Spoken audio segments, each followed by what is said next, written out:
So hello and welcome again to our channel Techimo. Subscribe and like our videos to get more content. तो friends आज हम शुरू करने वाले हैं हमारा चैप्टर नंबर 10 जो कि है वर्किंग विथ नमपाई। तो ये कोर्स के हिसाब से एक इम्पॉर्टेंट चैप्टर है और ज़्यादातर मेनली ये फाइनल एग्ज़ाम्स में पूछा जाता है। तो ये जो चैप्टर है ये किस लिए हम पढ़ रहे हैं इसका मोटिव आपको पहले समझाता हूँ। तो मोटिव ये है इसको पढ़ने के पीछे कि हमें जब क्लास 12th में और प्रोग्रामिंग सीखनी होगी हमारी पाइथन प्रोग्रामिंग के अंदर, उस टाइम इन नमपाई के अरेज का बहुत यूज़ होता है और हमें क्लास 12th में जब शुरुआत करनी होगी अपनी आईपी की बुक की तो उस टाइम भी हमें नमपाई अरेज के बारे में बहुत डीप में पढ़ना पड़ेगा।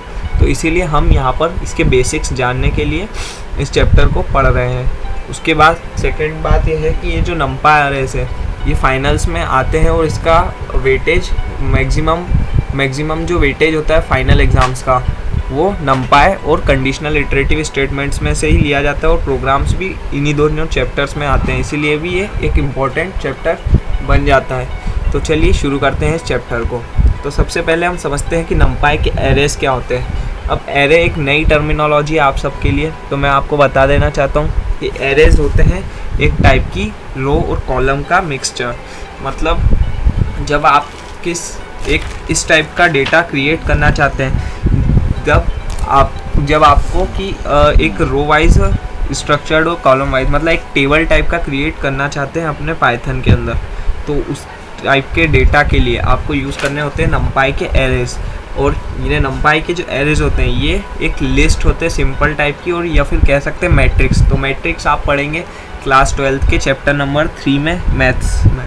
तो ये जो मैट्रिक्स होती है इन मैट्रिक्स को क्रिएट करना होता है अगर हमें पाइथन में, तो उसके लिए हम यूज़ करते हैं नमपाई का। ठीक, अब उसके बाद सबसे बड़ी कंडीशन हम समझ लेते हैं नमपाई अरेज को क्रिएट करने की क्या होती है। तो नमपाई अरेज को जब आपको क्रिएट करना होता है तो इसकी सबसे बड़ी और सबसे इम्पॉर्टेंट कंडीशन ये है कि ये कंटेन करता है होमोजीनियस टाइप ऑफ वैल्यू। मतलब इसमें सिर्फ एक सिंगल डेटा टाइप की वैल्यू आ सकती है। मतलब आप ऐसा जैसे लिस्ट में करते थे कि आप मल्टीपल डेटा टाइप्स की वैल्यू डाल सकते थे, आपने इंटीजर भी डाल दिया, फ्लोट भी डाल दिया, स्ट्रिंग भी डाल दी, कॉम्प्लेक्स भी डाल दिया, ऐसा नहीं होता है। इसमें सिंगल डेटा टाइप होता है। मतलब या तो आप स्ट्रिंग डालिए या फिर आप एक इंटीजर डालिए या फिर आप कोई दूसरा डेटा टाइप यूज़ कीजिए, मतलब सिर्फ लेकिन वो एक सिंगल टाइप का होना चाहिए। तो यही हमारी नमपाई का अरे क्रिएशन का सबसे पहली कंडीशन। सेकेंड बात कि जो हमारे टर्मिनोलॉजीज़ है, जैसे जो हमारा 1D अरे होता है। अब 1D क्या होता है? वन डायमेंशनल, मतलब कि एक सिंगल लिस्ट, मतलब जो एक सिंगल साइड में एक सिंगल डायमेंशन में क्रिएटेड हो उसे हम 1D अरे कहते हैं। तो उन्हें हम वेक्टर्स भी कह सकते हैं। वो मल्टी डायमेंशनल एरे जो होते हैं उन्हें हम मैट्राइसेस कहते हैं। तो इनके बारे में आप अभी टर्मिनोलॉजीज़ को पढ़ लीजिए, बट मैं आगे बताऊंगा कि किसे हम मैट्राइसेस कहते हैं और किसे हम वेक्टर कहते हैं। हम 2 डायमेंशनल नमपाई अरेज से यहाँ पर शुरुआत करने वाले हैं। तो 2 डायमेंशनल नमपाई अरेज क्या होते हैं? अगर आपने कोई एक ऐसे अरेज क्रिएट कर, अरेज का मतलब आप लिस्ट समझिए, आपने एक ऐसी लिस्ट क्रिएट कर रखी है और फिर उसके नीचे भी दूसरी लिस्ट क्रिएट कर रखी है, तीसरी, चौथी, पाँचवीं। तो ये जो लिस्ट है ये 5 टाइप से जम गई है यहाँ पर। ठीक, तो यहाँ पर एक टेबल टाइप का क्रिएशन हो चुका है। तो इस टेबल टाइप के क्रिएशन को हम एक 2 डायमेंशनल एरे कहेंगे। और ये जो 2 डायमेंशनल एरे होता है इसमें किस टाइप से वैल्यू का होता है? तो मतलब जो इसकी रोज़ होती है, रोज़ ये वाली, ये 0, 1, 2, 3 एंड 4, ये जो सिंगल लाइन में है ये एक रो होती है।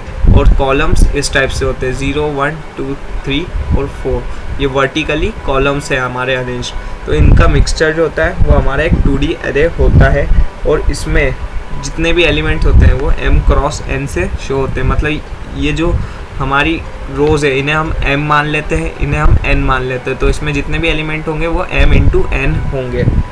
ये आपको समझ आ गया? ठीक, अब हम समझते हैं स्टोरेज किस टाइप से होता है एरेज का मेमोरी में। तो सबसे पहले होता है row major implementation of 2D arrays और फिर होता है कॉलम मेजर। मतलब कि ये जो मैंने टेबल बना रखी है ये एक स्ट्रक्चर को समझा रही है, इंडेक्सिंग को। हमारी जैसे लिस्ट में इंडेक्सिंग नहीं होती थी कि 0, 1, 2, 3, 4, इस टाइप से ही इसमें भी इंडेक्सिंग होती है। तो ये जो इंडेक्सिंग होती है इससे क्या होता है कि यहाँ पर 0 से शुरुआत होती है और यहाँ पर भी 0 से शुरुआत होती है। अब हमें सबसे पहले रो का लेना होता है नंबर, तो रोज हमारी कौन सी है, ये हॉरिजॉन्टल वाली, और कॉलम हमारे कौन से, ये वर्टिकल वाले। तो पहले रो लेनी है, तो हम यहाँ पर लेंगे, यहाँ पर जो इंडेक्सिंग का नंबर है 1, फिर यहाँ पर कॉलम कौन सा है 0, इस टाइप से यहाँ पर 1, और यहाँ पर कॉलम है 2, रो है 4, कॉलम है 3। तो ये हमारी स्टोरेज का टाइप होता है 2D अरे का एक मेमोरी लोकेशन पर।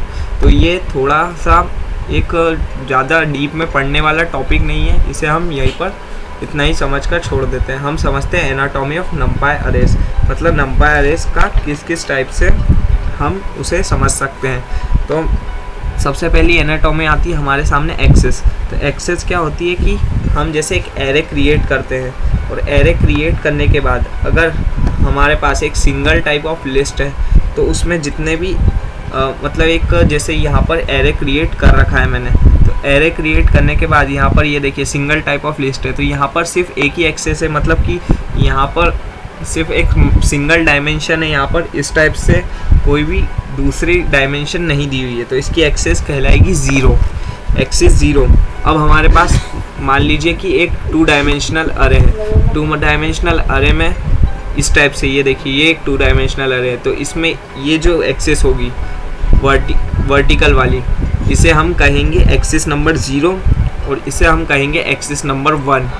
और अगर हमारे पास एक 3D एरे होता है, 3D मतलब 3 डायमेंशनल, मतलब पीछे एक क्यूबॉइड टाइप का स्ट्रक्चर हो जाए, तो जो पीछे वाली एक्सिस होगी उसे हम कहेंगे एक्सिस नंबर 2। तो ये हमारी रो वाली जो है वो एक्सिस नंबर 0, कॉलम वाली एक्सिस नंबर 1, और अगर पीछे 3D स्ट्रक्चर हो तो एक्सिस नंबर 2 पीछे वाले स्ट्रक्चर को कहेंगे। तो ये हाइट, लेंथ और विड्थ के हिसाब से हम जमा सकते हैं। और फिर दूसरी चीज़ होती है हमारी रैंक। तो रैंक क्या होती है कि रैंक जो होती है वो नंबर ऑफ एक्सेस हमें यहाँ पर शो करती है, मतलब कि हमारे नंपाई एरे में कितनी एक्सेस है। तो यहाँ पर ये देखिए 2 एक्सेस है, तो इसकी रैंक क्या हो जाएगी 2, बस यही है हमारी रैंक ऑफ नंपाई एरेस। उसके बाद तीसरा आता है शेप। तो शेप हमें क्या बताता है कि शेप हमें बताता है कि कितने एलिमेंट्स एक नंपाई एरे में कंटेंड है, मतलब कि ये वाली नंपाई एरे देखिए आप 2D एरे ये, तो ये देखिए यहाँ पर एक एलिमेंट आएगा, दूसरा, तीसरा, चौथा और पांचवा, 5 एलिमेंट इसमें कंटेन है। तो इसका हो गया, अगर इसे एक सिंगल एरे माने तो इसका शेप हो गया 5। अगर ये 2D एरे होगा तो यहाँ पर देखिए 0 की जगह यहाँ पर एक एलिमेंट कंटेन होगा, तो 1 2 3 4 5 एलिमेंट्स वर्टिकल जम जाएंगे, 5 एलिमेंट्स हॉरिजॉन्टल जम जाएंगे। तो ये 5 एलिमेंट्स वर्टिकल, 5 एलिमेंट्स हॉरिजॉन्टल, तो इसका शेप क्या होगा 5,5। बस यही हमारा शेप होता है इस नंपाई एरे का। उसके बाद चौथी बात पे आते हैं हम, जो कि है डेटा टाइप। तो डेटा टाइप क्या होता है कि हम जिस टाइप का भी डेटा हमारे नंपाई एरे में स्टोर करते हैं, मतलब जैसे आप कोई एक ही टाइप का करेंगे, या तो न्यूमेरिक करेंगे, या स्ट्रिंग करेंगे, या फिर बूलियन करेंगे, तो उन डेटा टाइप्स को बताने के लिए हमें डेटा टाइप की नाम की एक एनाटॉमी की यूज़ होती है। इसका एक सिंटैक्स भी होता है छोटा सा, जो हम आगे पढ़ेंगे। लास्ट चीज़ समझ लेते हैं आइटम साइज़। तो आइटम साइज़ क्या होता है कि वो हमें बताता है कि यहाँ पर जो एलिमेंट सेव्ड है उसका साइज़ कितना है मेमोरी लोकेशन पर। 8 बिट है, 4 बाइट है, 3 बाइट है, मतलब जो इंटरनल सेव होता है वो कितने बाइट का है। तो यहाँ पर जैसे 1 सेव होगा तो वो कितने बाइट का होगा हमारे इंटरनल मेमोरी लोकेशन में, वो यहाँ से शो हो जाता है। फिर अब मैं आपको इनके 2 सिंटैक्स बता, और यहाँ पर देखिए मैंने 2 सिंटैक्स लिखे, ए डॉट शेप।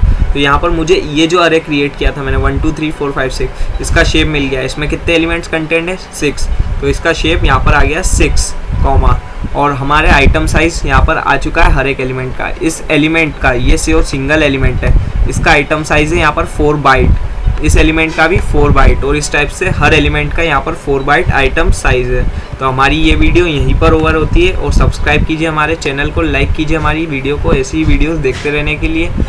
तब तक के लिए stay tuned, be happy and thank you.